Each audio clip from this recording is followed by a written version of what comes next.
This video is designed to show you some of the key concepts we went over in lesson 2-11, multiplying decimals by decimals. Our goal for today, which is very important, is to use regular multiplication steps. Once again, regular multiplication steps to multiply decimals by decimals.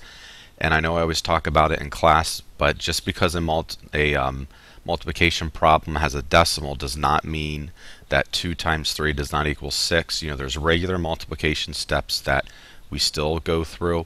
We just happen to have a decimal in the problem.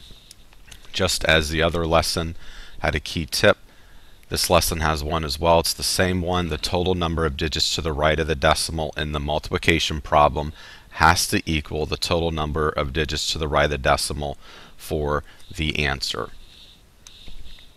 So we're going to take a look at a problem, and we're going to do 2 5/10 times 34 hundredths. Once again, we're using graph paper to do this, and something that's important to remember with graph paper is that we have one digit per square. We're not going to try to jam numbers or digits into squares and get all messed up. So we are going to do 2 5/10 times 34 hundredths. You can see I have my problem written out, and I have one digit per square. Even my multiplication sign has its own digit. Now the first thing we're going to do is identify how many total digits to the right of the decimal I have in my problem. So I have 1 up on this first, with the first number 2 5/10, 2 digits to the right of the decimal for my second number, and then I have 3 total digits to the right of the decimal for my answer, because I have 3 total digits to the right of the decimal for my problem. Now, after we figured out how many digits to the right of the decimal I need for my answer, we're just going to do just basic, simple multiplication steps, and we're going to ignore the decimals now. We'll worry about the decimals when the answer, when we go to look at the answer. So we have 2 5/10 times 4. Now I'm just going to do this step by step. I'm going to take 4 times 5. I know that's 20. I put my 0 down, carry the 2.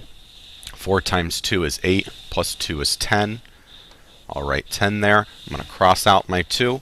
Now I'm going to put a 0 in the ones place because I'm going to multiply from the tenths place now.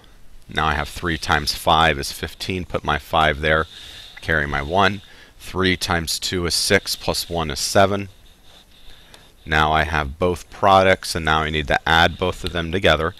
0 and 0 is 0. 0 plus 5 is 5. And 1 and 7 equals 8. Now I am not finished. I'm going to go up to this number I have in parentheses, and that means I had 3 total digits to the right of the decimal for my problem. And now I'm going to need 3 total digits to the right of the decimal for my answer. So I see 850. I see 1, 2, 3. I put my decimal right in front of the 8 for a final answer of 850 thousandths. So 2 5/10 times 34 hundredths equals 850 thousandths. And that is how you multiply a decimal by a decimal.